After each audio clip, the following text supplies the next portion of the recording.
Bugatog ng buhay. Kabanata 15. Habang iniwan nila ang matandang Essex Manor, si Spark ay mukhang humanga sa Bill. Lolo, hindi ko alam na napakahusay mong konektado na kahit si Lord Lex ay iyong kaibigan. Pinamamahalaang mo pa ring hilahin ang mga string para sa $1 billion na kontrata ng mabilis.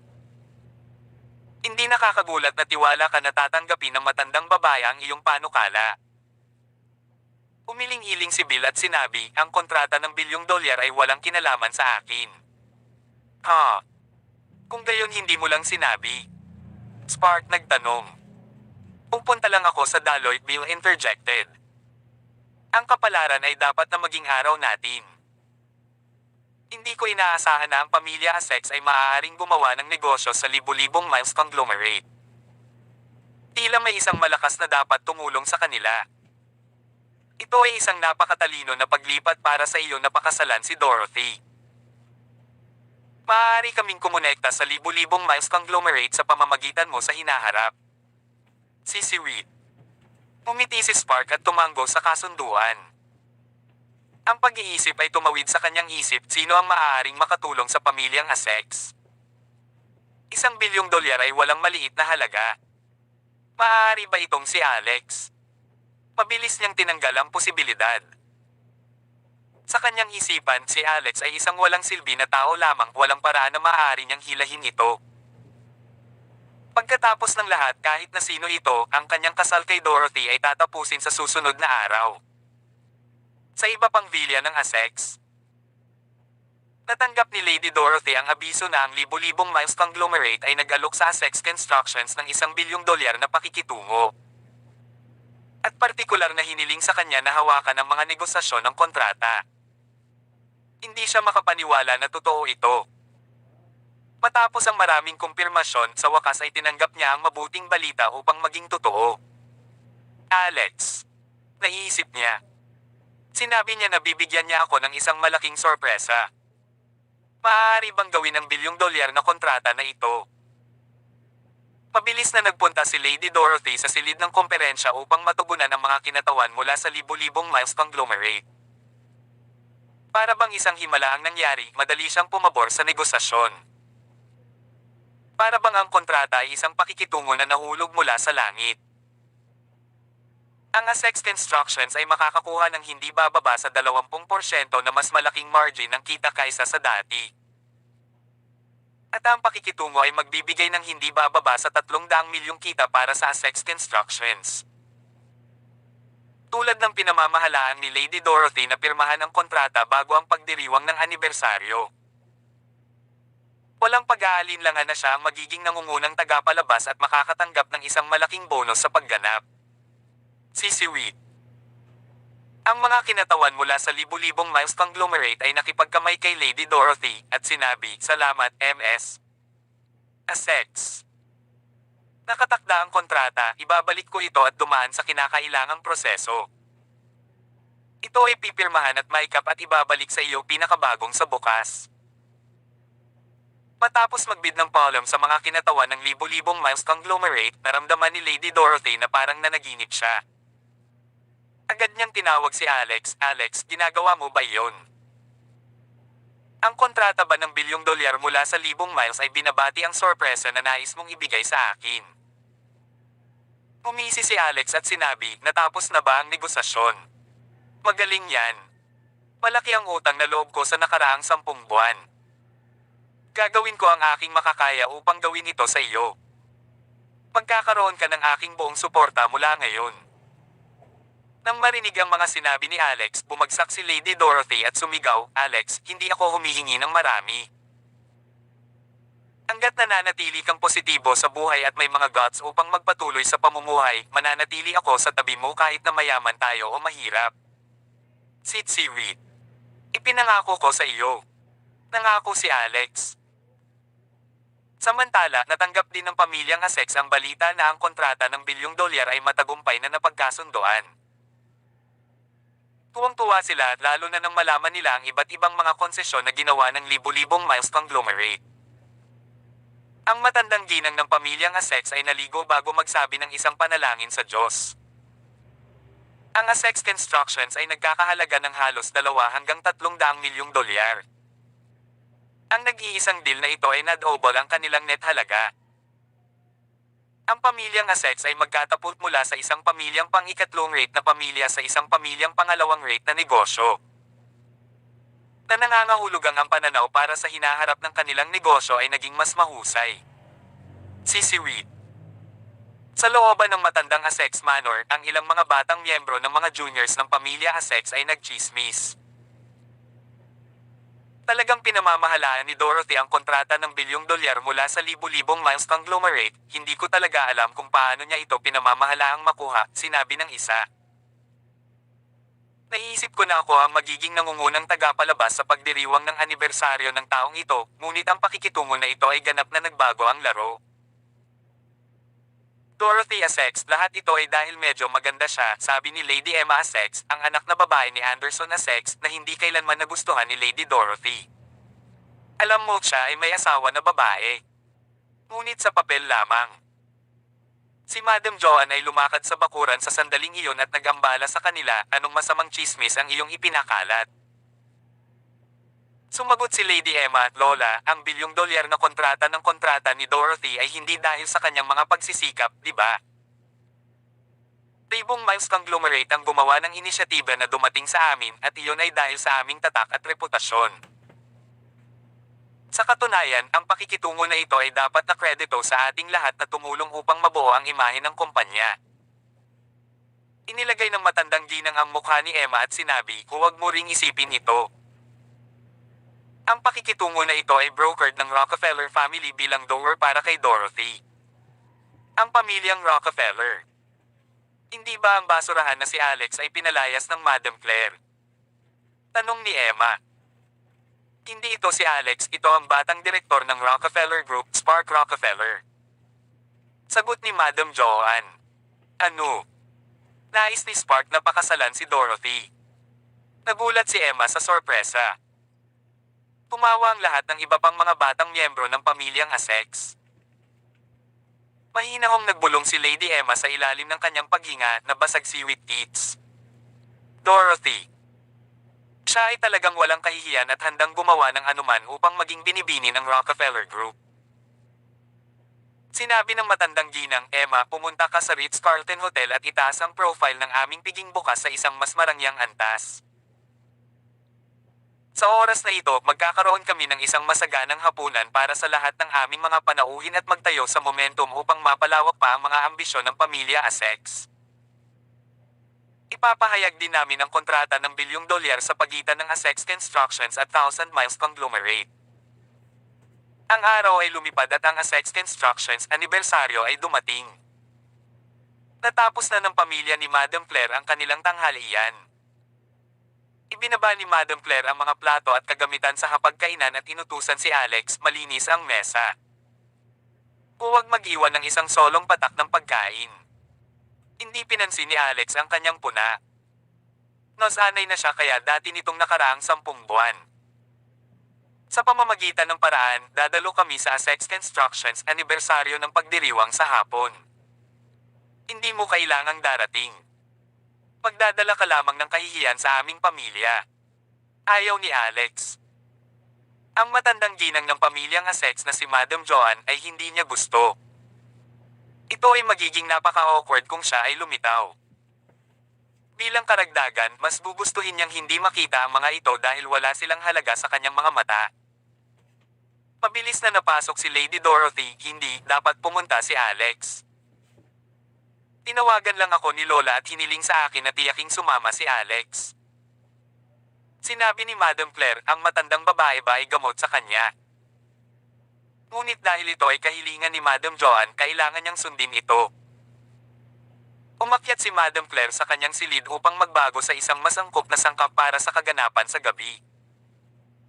Ang Ritz-Carlton Hotel ay isa sa mga pinakamahusay na 5-star hotel sa California. Nagkaroon sila ng isang mahusay at retro na disenyo na mukhang kahanga-hanga. Sa kalahating nakaraang 3 hapon, ang pangunahing pasukan ay lumilipad na ng isang malaking banner na nagsabi, Warm Celebration 15 taon ng Asex Constructions. Ito ay isang mahusay na kaganapan at maraming mga sikat at malakas na mga bisita ang dumating sa lugar ng paisa-isa. Kita mo, pinayagan ni Madam Joanne ang balita ng Essex Constructions na nakitungo sa kumalat na libo-libong miles conglomerate. Marami ang umaasa na sumali sa deal habang ang iba ay nagpakita bilang isang tanda ng paggalang sa libong miles conglomerate. Nang makita ni Madam Joanne na marami sa mga mayayaman at makapangyarihan ang dumalo, labis siyang nalulugod. Sa oras na ito, dumating din ang pamilya ni Lady Dorothy. Si Madam Claire ay nagbihis ng matikas at mayroon siyang pag-ibig sa kwintas ng Fallen City. Parehong Lady Dorothy at Lady Beatrice ay nakabihis din ng elegante, si Alex lamang ang nagsuot ng casual na damit na parang nagbabakasyon. Nang makarating sila sa pasukan ng lugar ng piging, nakilala ni Lady Dorothy si Lady Emma. "Oh, ito ang ikakasal. Late ka talaga." Sinabi ni Lady Emma na may isang panunukso ng ngiti. "Ikaw ang starlet para sa gabi. Okay lang sa huli ka, ngunit bakit mo siya dinala sa piging na ito?" Kabanata 16. Ngumiti si Lady Emma at sinabi, "Wala ka talagang clue. Kawili-wili. Malalaman mo na agad." Sa pamamagitan ng paraan, binabati ng maaga. Nagkita ang mga mata ni na Dorothy at Alex. Alam nila na may masamang mangyayari. Masamang pakiramdam si Alex nang makita niya si Spark sa bulwagan. Halos 4 na oras at naging karamihan na sa piging. Si Madam Joanne na may mga rosas na pisngi sa isang simpleng damit na puti buwan ay nakatayo sa ilalim ng pansin ng madla. Sisiwit. Inunat niya ang parehong mga braso at lahat ng nasa bulwagan ay tumahimik. Ngayon ay ang 15 taong anibersaryo ng Essex Constructions. Nais kong pasalamatan ang lahat ng aming mga kasosyo sa negosyo para sa iyong presensya ngayong gabi. Clap! Clap! Clap! Nagpalakpakan ang karamihan. Ayon sa aming karaniwang kasanayan, ngayon, ang mas bata na henerasyon ng pamilyang Essex ay gagantimpalaan batay sa kanilang pagganap. Ngunit sa oras na ito, mayroong isang maliit na twist. Sapagkat isa lamang ang nagwagi ngayon at iyan. Tumahimik si Madam Joanne sa layunin. Susunod, isang ilaw ang lumiwanag kay Dorothy. Sweet seaweed. Ang aking magagandang apo, si Dorothy. Pumirma si Dorothy ng isang kontrata na nagkakahalaga ng $1 bilyong na may libo-libong miles conglomerate, kaya't siya ang nagwagi sa kompetisyon sa taong ito. "Dorothy, nagawa mo ng maayos. Ipinagmamalaki ko kayo. Ngayon, umakyat ka sa entablado." Sa sandaling ito, si Dorothy ay naging sentro ng atensyon. Sa mukha ng isang anghel at malademonyong figure, si Dorothy ay mukhang simbolo ng kadalisayan at apela sa sex. Namula ang mukha ni Dorothy, hinawakan niya ang kamay ni Alex at lumakad patungo sa entablado. Nais ni Alex na palayain ang kanyang kamay, ngunit mahigpit siyang humawak at sinabi, "Nararapat ka sa lahat ng kredito, dapat kang sumama sa akin." "Sige." Hinawakan ni Alex ang kamay niya.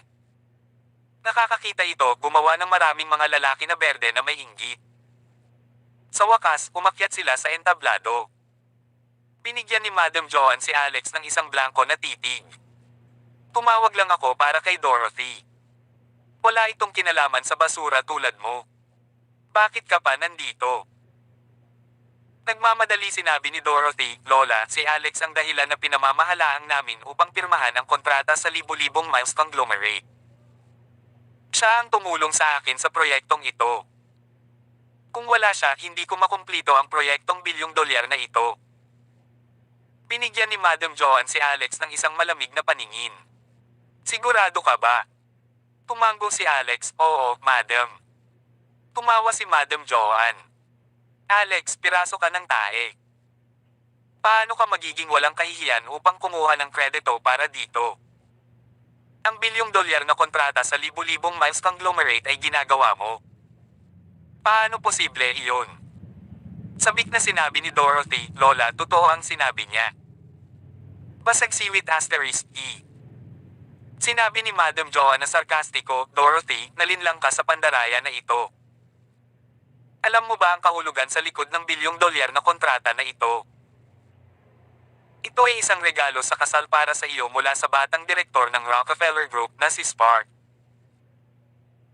Kahapon nasaksihan ko at narinig ko sa aking sariling mga mata at tainga na ang kontrata ay nilagdaan sa tulong ng pinuno ng pamilya Rockefeller na si Sir Bill Rockefeller. Alex, gaano ka manggahas kumuha ng kredito? Walang kahihiyan. Parehong natigilan sina Alex at Dorothy. Habang ang natitirang mga panauhin sa piging ng piging ay sumabog sa pagtawa. Pagkatapos naglalakad palabas si Spark, nagbihis kay Armani, mukhang cool. Tumayo siya sa harap ni Alex na buong kapurihan. Bakit ka nakakahiya, Alex? 2 araw na ang nakalilipas, binigyan mo si Dorothy ng isang tinatawag na pag-ibig sa isang kwintas na nahulog na lungsod. Pagkatapos kumakalat ka ng mga alingaw-ngaw tungkol sa Gaston Gates na inaalagaan. At ngayon ay nagkredito ka para sa kontrata. Excuse me. Pagkatapos lumitaw si Madam Claire. Nang walang salita, sinampal niya ang mukha ni Alex at sumigaw, ikaw ay isang kahihiyan. Basag siwit sino ka upang hilahin ang $1 bilyong na kontrata para kay Dorothy. Sure na sapat, puno ng mga kasinungalingan. Wala kang pag-asa. Hindi mo nararapat na maging manugang ko. Hindi inaasahan ni Alex na ang Spark ay maaaring maging walang kahihiyan sa ganito. Gaano katindi ang pag-iwas niya ng walang katuturan sa harap ng lahat ng mga panauhin. Ngunit ang tanging bagay na inaalagaan niya ay si Dorothy. Namutla ang mukha ni Dorothy at naging walang imak ang kanyang mga mata. Nagmamadali niyang sinabi, Dorothy, huwag maniwala sa isang salita na sinabi niya, nagsisinungaling siya, mapatunayan ko sa iyo ang kontrata ng $1 bilyong na aking ginagawa.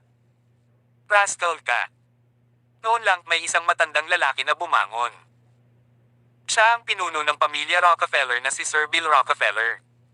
Grand Lolo. Tumingin si Alex kay Sir Bill Rockefeller sa pagkabigla. Hindi niya inaasahan na nandoon si Sir Bill Rockefeller. Rascal, hindi ako ang iyong lolo. Itinuro ni Sir Bill si Alex at pinagalitan, ikaw ay isang kahihiyan sa mga Rockefellers. Ang $1 bilyong na kontrata na iyon ay malinaw na ginagawa ko. Ito ay para sa aking apo, Spark, na ibigay sa Sexes bilang isang regalo sa kasal. Wala itong kinalaman sa iyo. Ikaw piraso ng basurahan.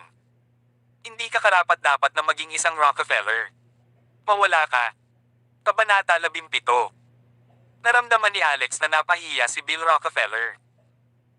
Naalala niya ang nangyari 10 buwan na ang nakalilipas kung saan napahiya din ang kanyang amang si William. Sinabi niya, Lolo, bakit ka nagsisinungaling? Hindi ko maintindihan. Parehong William at ako ang iyong pamilya, ngunit bakit kami ay isang paningin sa iyo? Bakit? Dahil pareho kayong isang kahihiyan sa sangkatauhan. Boss. Naramdaman ni Alex ang sobrang puso na parang isang kutsilyo na sinaksak mismo. Bumagsak ang luha sa kanyang pisngi. Dorothy, mangyaring magtiwala sa akin, hindi ako nagsinungaling. Tiningnan ni Alex si Dorothy kasama ang kanyang malungkot at walang magawa na mga mata. Ngunit sinampal siya ni Dorothy at sinabi sa luha na bigo mo ako. Akala ko nagbago ka, ngunit mas lalo kang nakakaya at walang kahihiyan. Ikaw ay isang kakilakilabot na sinungaling. May hinanakit ako sa'yo. Tinanggal niya ang singsing sa kasal at itinapon ito kay Alex. Ang singsing ay tumama kay Alex sa kanyang mukha pagkatapos ay gumulong sa lupa. Namutla ang mukha ni Alex. Ang mga salita ni Dorothy ay tumunog sa kanyang mga tainga. Sinabi niya na hindi magkakaroon ng pagkakataon si Alex na ibalik ang singsing na iyon sa kanyang kamay kung tinanggal niya ito muli sa isang araw. Si Chiwit.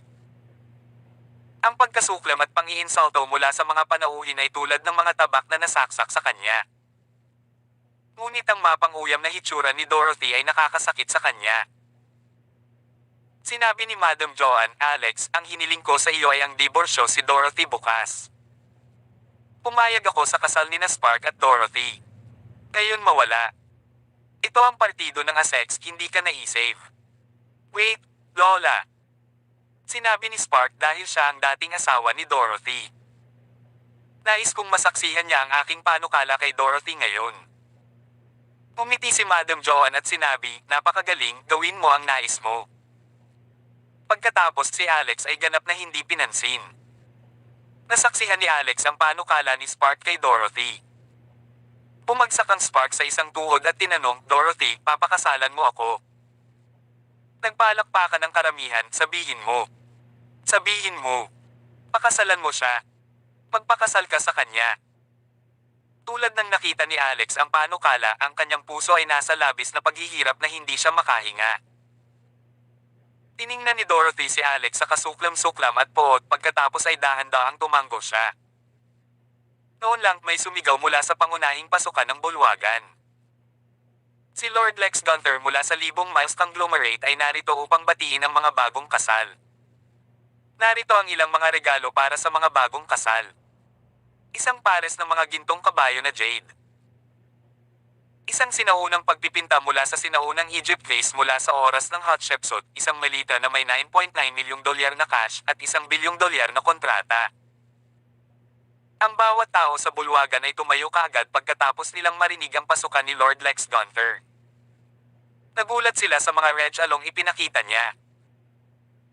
Nagtataka ang lahat tungkol sa ugnayan sa pagitan ng pamilyang Essex kay Lord Lex Gunther para sa kanya upang ipakita ang mga ito sa mga pambihirang regalo. Tuwang-tuwa ang pamilyang Essex. Nagmadali si Madam Joan upang tanggapin si Lord Lex Gunther. Pumasok si Lord Lex Gunther sa bulwagan na sinamahan ni Sir John Gates, Sir Gary Gaston Gates at ilang mga executive ng Libo-Libong Miles Conglomerate. Sinabi ni Madam Joan na may malaking ngiti sa kanyang mukha, "Lord Lex, isang karangalan na makasama ka rito, maligayang pagdating." Sinabi ni Lord Lex, "Madam Joan, ito ang aking kasiyahan. Maaari ba akong magtanong nasaan si G. at Ginang Rockefeller?"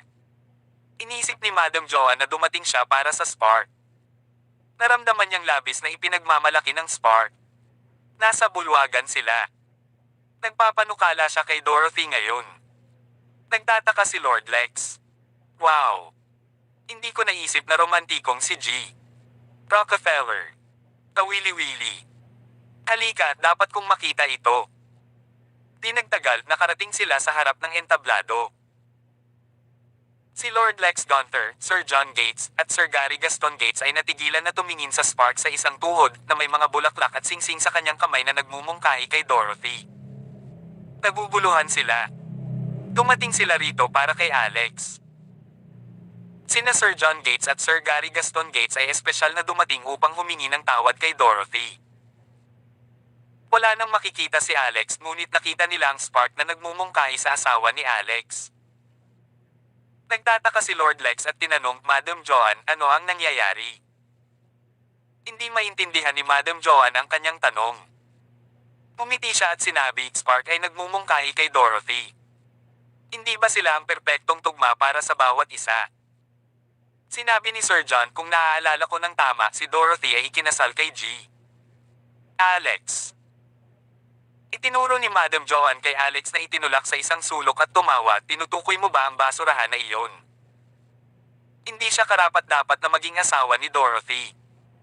Nagdiborsyo na sila bukas." Napagtanto ni Lord Lex na tumayo si Alex sa sulok ng bulwagan na walang awa na pinaglaruan.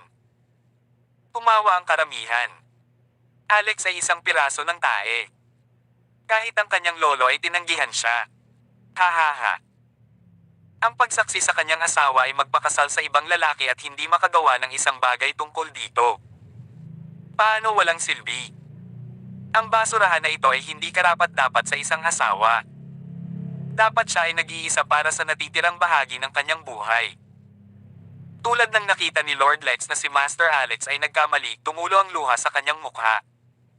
"Shut up." Umungol si Lord Lex at itinulak si Madam Joan. "Lahat kayo ay kasuklam-suklam. Gaano kakatapang ininsulto si Master Alex?" Nanginginig si Lord Gunther. Nagmadali siya, yumuko kay Alex at sinabi, "Master." Ang karamihan ng tao na una ay tumatawa kay Alex ay nagulat. Tumahimik ang lahat. Tiningnan nila si Alex sa pagkalito. Kuminga ng malalim si Alex at dahan-dahang tumangala siya. Kabanata 18. Ano? Talagang tinugunan siya ni Lord Lex bilang kanyang master. Hindi ba si Alex ay isang outcast ng pamilya Rockefeller? Paano siya makakaugnay kay Lord Lex na nagkakahalaga ng $1 trilyon? Si Alex ba ang tunay na may-ari ng libu-libong Miles conglomerate? Kung totoo yun, maaaring siya ang pinakamayaman sa California o ang pinakamayamang tao sa Amerika. O aking Diyos, iyon ay isang piraso ng malaking balita. Ito ay nakakaaliw. Namangha ang lahat. Pulong nila sa isa't isa habang nakatingin sa entablado. Ang buong pamilya Essex ay dumbfounded. Nanginginig ang katawan ni Madam Joanne. Ang mga mata ni Madam Claire ay tumulo mula sa kanyang ulo ng may pagtataka. Tinakpan ni Dorothy ang kanyang bibig. Naguguluhan siya. Tumingin si Alex kay Lord Lex ng walang pag-asa at tinanong, "Lord Lex, bakit ka nandito?" Sumagot si Lord Lex, "Master Alex, narinig ko ang tungkol sa taunang piging ng pamilya Essex. Dumating ako upang batiin at sa parehong oras ibigay ang kontrata ng $1 bilyon. Ngunit hindi ko inaasahan na makita ito." Sumulyap si Alex kay Dorothy at ngumiti ng mapait. "Paumanhin ako sa iyong nakita." Basag siwit. Kinuha niya ang $1 bilyon na kontrata mula kay Lord Lex at pinunit ito sa kalahati. Ang mga mata ni Madam Joanne ay pula sa galit. Nagmadali siya at sumigaw, "Alex! Ano ang pinunit mo?" Malumanay na sinabi ni Alex, ito ang nasilyuhang $1 bilyon na kontrata mula sa libu-libong Miles conglomerate. Ah! Sumigaw si Madam Joanne, "Anak ka ng isang basagsiwit *D. Gaano kakatapang pinunit ang kontrata? Patay kang karne." Kinuha ni Lord Lex ang napunit na kontrata mula sa kamay ni Alex at pinunit pa ito. Pagkatapos ay itinapon niya ito sa mukha ni Madam Joanne at umungol, "Dapat ikaw ang patay na karne." Sa sandaling iyon, mayroong pin drop na katahimikan sa bulwagan. Naramdaman ni Madam Joanne ang sakit sa kanyang mukha. Nagpanik siya at nagtanong, "Lord Lex, mangyaring huminahon.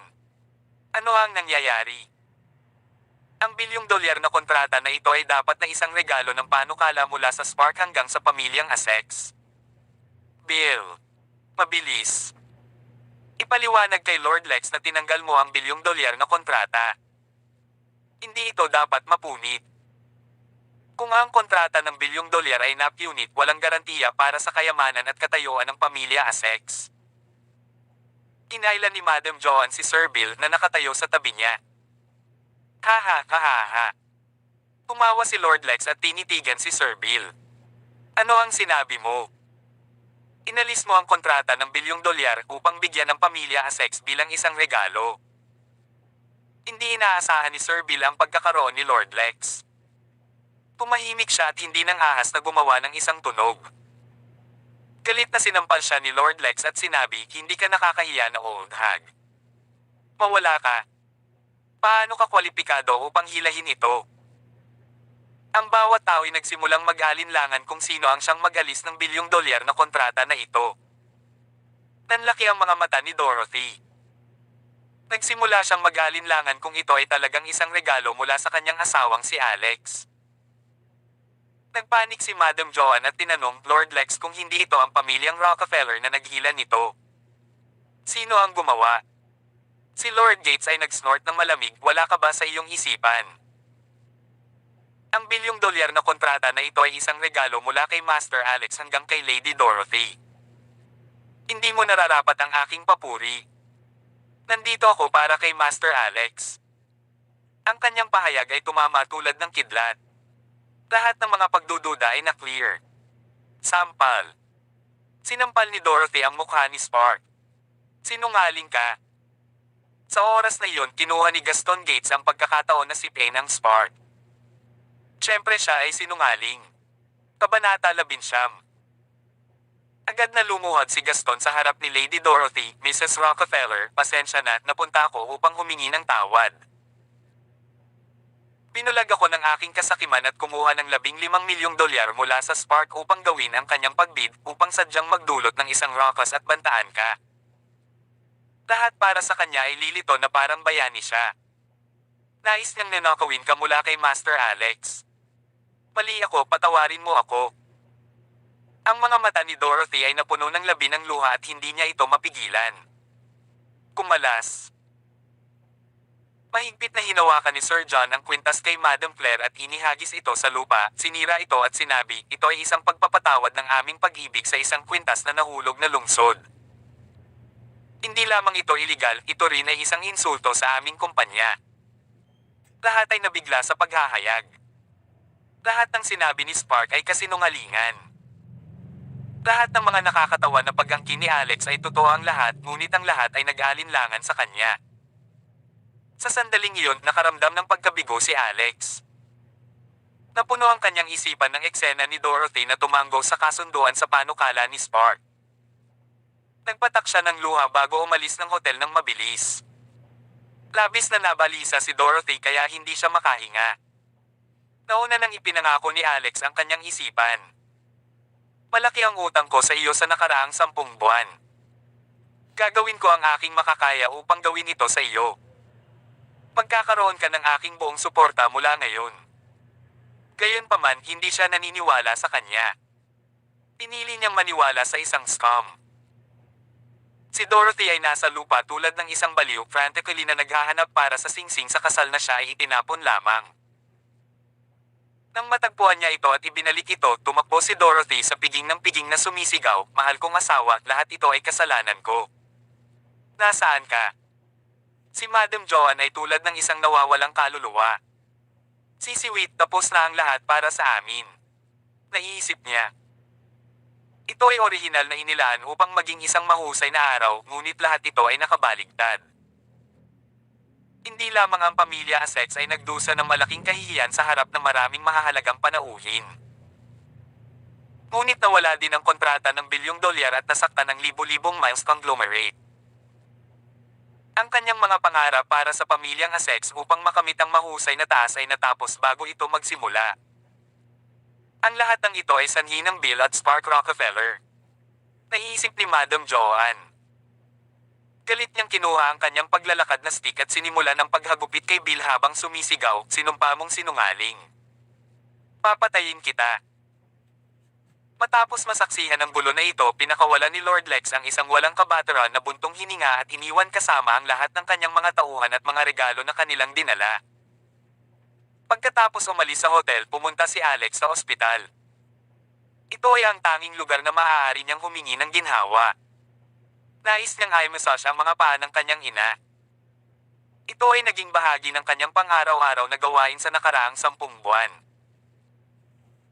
Kung ang isang pasyente sa isang coma ay hindi nakatanggap ng gayong paggamot araw-araw, makakaranas sila ng kalamnan, atrophy at osteoarthritis.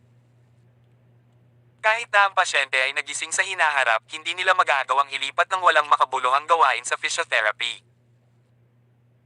Alam ni Alex ang lahat ng ito dahil nabasa niya ang maraming mga libro, artikulo, at mga journal sa medikal sa pag-aalaga ng isang pasyente ng comatose. Marahil mas may kaalaman siya tungkol sa paksa kaysa sa karamihan sa mga nurse. Sa oras na ito, Doktor. Naglakad si Cheryl para sa kanyang regular na pagbisita bago umalis sa trabaho. Nakita ni Alex na nakasuot siya ng pag-ibig sa isang kwintas na nahulog sa lungsod na ibinigay niya sa kanya. Talagang angkop ito sa kanyang magandang mukha at ang kombinasyon ay maaaring inilarawan bilang angelic. Kapag Doktor. Nakita ni Cheryl si Alex, ngumiti siya at sinabi, Alex, ang mga alahas na salamin na iyong binigyan ng regalo sa akin ay talagang maganda. Maraming tao ang nagtanong kung saan ko ito binili. Hindi alam ni Alex kung paano tumugon kay Doktor. Komento ni Cheryl. Siya ay dumbfounded. Doktor.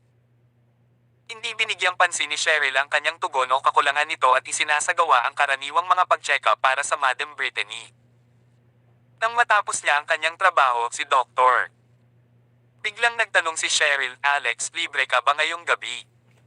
Bakit? Sagot ni Alex. Nais kong maging boyfriend mo ako, sabi ni Doktor. Cheryl. Natigilan si Alex. Till then. Hanggang sa muling kabanata. Dito sa ating channel.